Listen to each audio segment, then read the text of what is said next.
calm down. Before I say anything at all, I just want to mention how supremely nervous I am right now.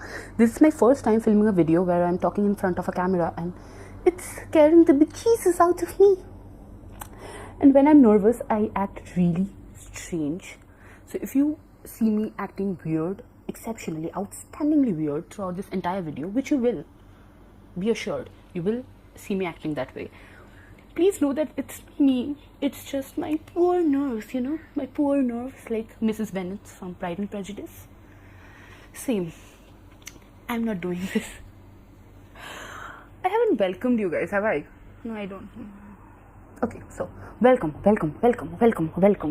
to my channel, Shook by a Book. My name is Adrija, and I'm your new Booktube friend, or enemy, if you please. I don't mind either way.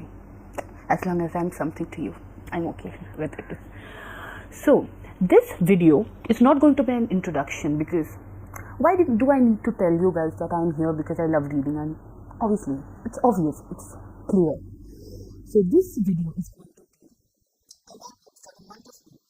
Ever since the beginning of 2020, I have been in a reading slump, and I didn't think I'd get out of it, but May has been nice. I didn't read a lot, but I read much more than I had read in any other month of this year.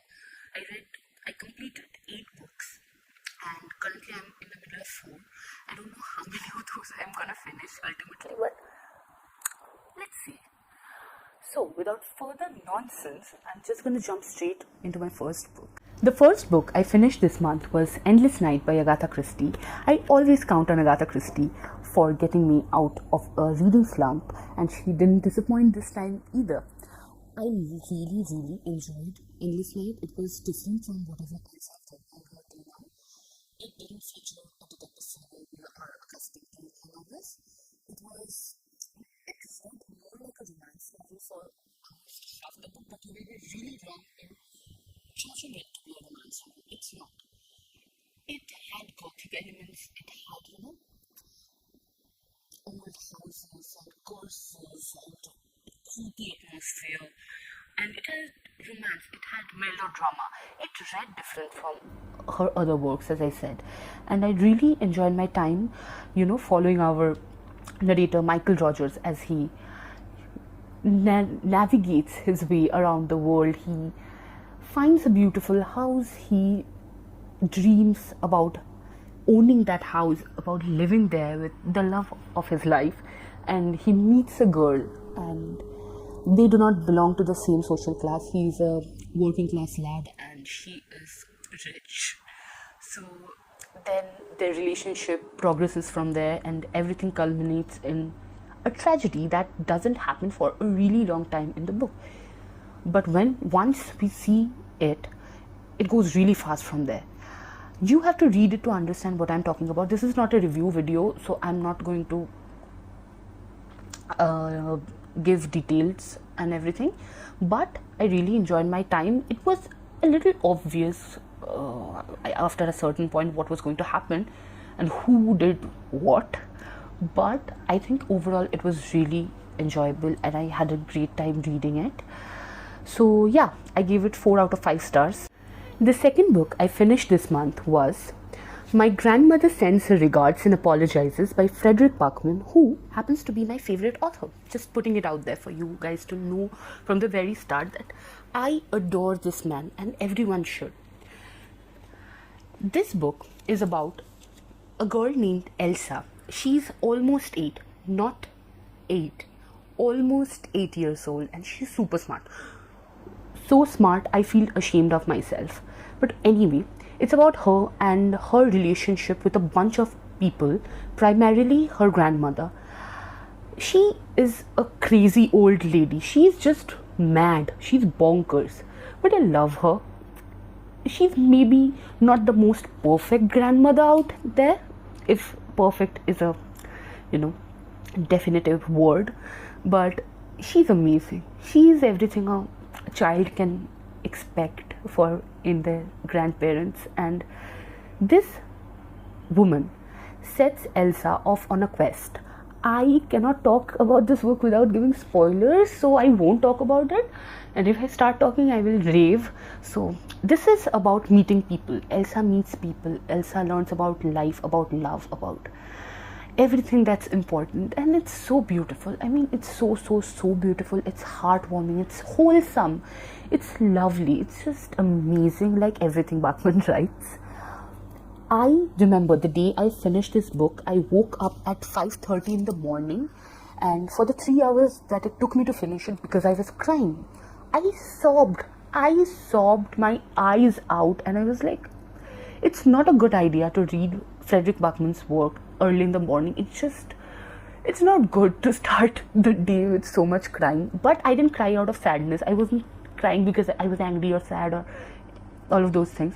I cried because of how lovely this entire thing is, how beautifully Bachman conveys emotions, how beautifully Bachman writes emotions, human relationships. The beauty of his books lie in the small things, not the great events or big things happening.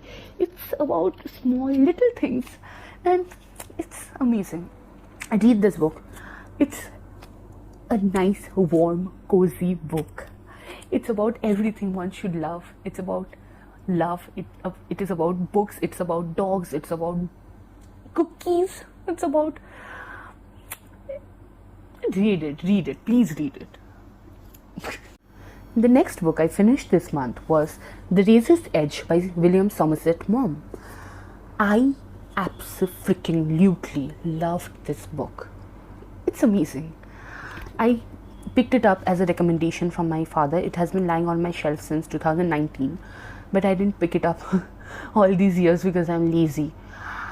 I just felt like reading it this month, and I picked it up, and I've never been happier. Oh my god, how to explain this book in a few minutes? I don't know. It's such an impactful book. The author persona, the author figure, the narrator, gives us a glimpse into the lives of a bunch of characters, most importantly of Lawrence Darrell, who had been a soldier in World War I, and how his entire experience has shaped him as a human being, and how people around him are affected by his choices. And not only that, it's about a lot of different people and how they view life. So it's not just that you get to see Larry and how he goes about life. It's about many people. It's about many lives. It's about so much insight, so much philosophical and spiritual insight.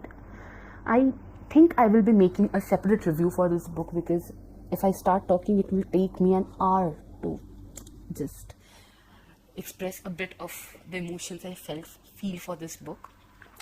One thing I'm going to mention right now is that I was in love with the protagonist, Lawrence Darrell, as I said, Larry. I don't know how it happened, when it happened, but there was a moment in the book when I realized that I was smitten with him. I loved his character so much.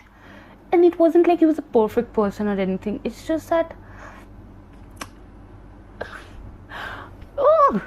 I want to talk so much, but I cannot. I envied the author when he was there, like sitting in a Paris cafe, talking to Larry about life, about war, about love, and getting Larry to express his feelings to you. I felt so envious. I wanted to be there. I wanted to be that person, but this is me fangirling over a fictional character, but whatever. I will make a separate review. Reminder to self. Because this was very bad. This didn't do justice to what I feel about this book. I gave it a 5 stars. I also gave the previous book, that Frederick Bachman book, a 5 stars, if that wasn't obvious.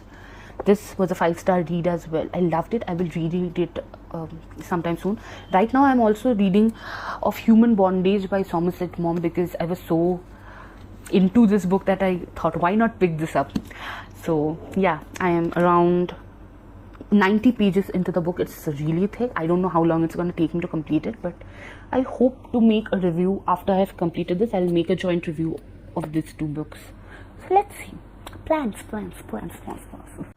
Moving on to the next book I finished this month, it was The Picture of Dorian Gray by Oscar Wilde. It's a classic. It's one of the most popular books ever written.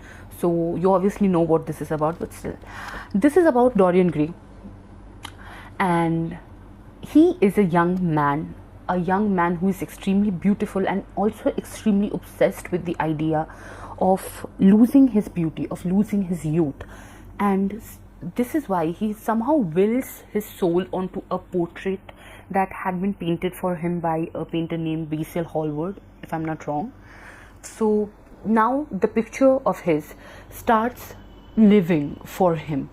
The picture ages. The picture shows the horrors of corruption that his soul undergoes. So this is the thing. It's mostly about a lot of philosophizing about life. It's, the juxtaposition of various viewpoints on life that is the main thing in this book, I felt, more than the plot, which people love. I didn't really love it as much. I liked it. It was nice, but I wasn't a big fan of this book. The plot wasn't very twisty, to me at least. I saw what was happening. I knew what was coming, so it didn't surprise me. It was nice. It was intriguing, but at times it got really tedious to read about, especially the sections where Lord Henry starts talking. I thought that man was so annoying. He's meant to be annoying, but oh my god, after a certain point I couldn't stand him. I was like, okay, shut up already. But the central point of this book is bringing together different viewpoints about everything in life, about various spheres of life, and Oscar Wilde does an amazing job at that. And yeah, it was a 3-star read for me. I wasn't very interested, but okay.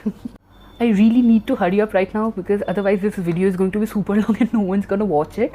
Anyway, the next book I finished was Wuthering Heights by Emily Bronte. This is another beloved classic and I enjoyed it far more than I expected to. I really had a great time reading this.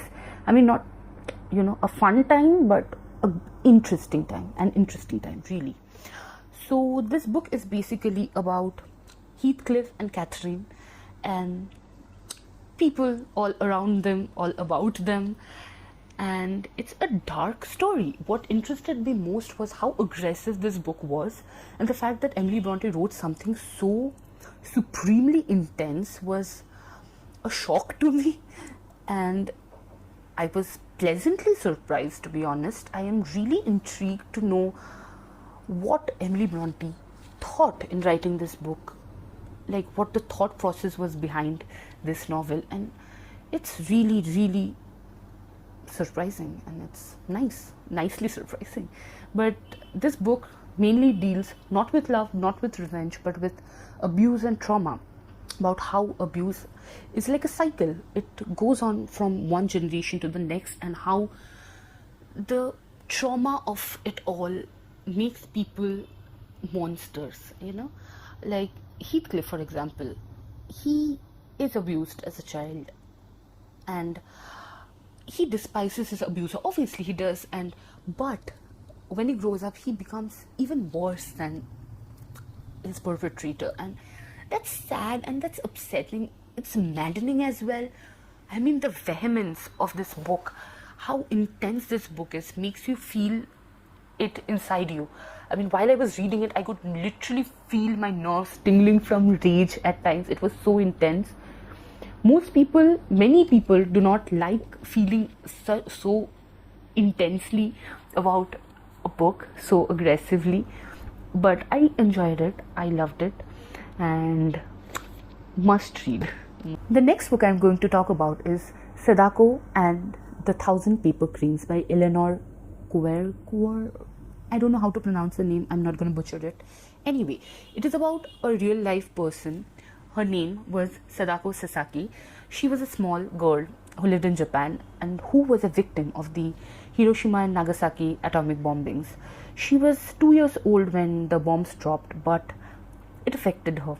Like, it affected millions of people. It affected her and she was diagnosed with leukemia when she was around 10-11 years old. She died a premature death, really. Her life was cut short when she was just 12, and it was a sad book to read. It is a very small book. You can read it in like 30 minutes, 45 minutes max. Read it. It's about optimism, it's about love, it's about grief, it's about a lot of things, but most importantly it's about wanting peace. It's a call for peace. It's about the futility of war and how debilitating war is for people. It's just, read it. It's a nice book. Sadako was basically suggested by a friend of hers while she was in the hospital that she folds 1,000 paper cranes. They believe that it's a good luck thing, that if you fold 1,000 paper cranes, things will heal, things will get better. And she tries her best, but I gave it a 5 stars. It was very emotional, it was impactful, and I suggest you read it as well. Okay, I'll be hurrying through this one. The next book I finished was The Prime of Miss Jean Brodie by Muriel Spark. I don't have really strong feelings towards this book. I didn't like it, I didn't dislike it. That's okay. It is basically about a Miss Jean Brodie and her select Brodie girls, which is basically a set of 6 school girls who are taken under the influence of Jean Brodie, and she imparts her own ideologies about life and everything, art, culture, love, and many weird things as well. She imparts all her ideas to these 6 girls, and it's about how these girls are affected in life because of Miss Jean Brodie. I believe it's an important book. I had to read it for college basically. Maybe that's why I have no strong feelings. I just lose interest in books the moment they are for academic purpose. So guilty. I'll maybe talk about it sometime later. I don't know. Right now I don't have really strong feelings for it. I don't have enough to talk about it. It was a 3-star read. Okay. The next book I read was Percy Jackson and the Titan's Curse by Rick Riordan, and this is the 3rd book in the Percy Jackson series. For people who have read the series, they know how lovely it is. It's very fast paced. It's a fantasy novel for children, children, and it's about a demigod, about a half-blood, Percy, and his bunch of other half-blood friends who are, half mortal, half god, who had one parent who was god, and their adventures around the magic world. Not magic world, the world of gods who are mostly bad people, who are mostly out there to kill children. Why? I don't know. They're very aggressive and bad people. I don't like the gods, mostly. Some of them are good, but mostly I don't like them. Anyway, this was the 3rd book in the series, and I don't have my copy right now to hold up, but I have the 4th book which I'm reading right now, so I'm just going to hold this up for a while. The 4th book I just started reading it. I'm 143 pages into it. It's the Battle of the Labyrinth. I'm liking this as well. It's lovely. I cannot really talk about the book without giving spoilers, so I'm not going to talk about it. It was the 5-star read for me. I really enjoyed it. If you are looking for something which is fast paced, which is enjoyable, which is wholesome, light-hearted, go for Percy Jackson. I'm done. Finally, I am done. I can literally hear your sigh of relief right now. Hopefully the future videos are going to be less awkward. Let's see. Let's hope for the best. I have many plans, but I'm lazy, and I'm just so nervous even now that I can't say anything, but I will be really glad if you can leave down your suggestions and criticisms and everything in the comments below. Even if it's bad, let me know, especially if it's bad. If you didn't like it, let me know why. If you liked it, let me know why as well. Thank you for watching so much. Hope to meet you soon. Love you guys. Bye.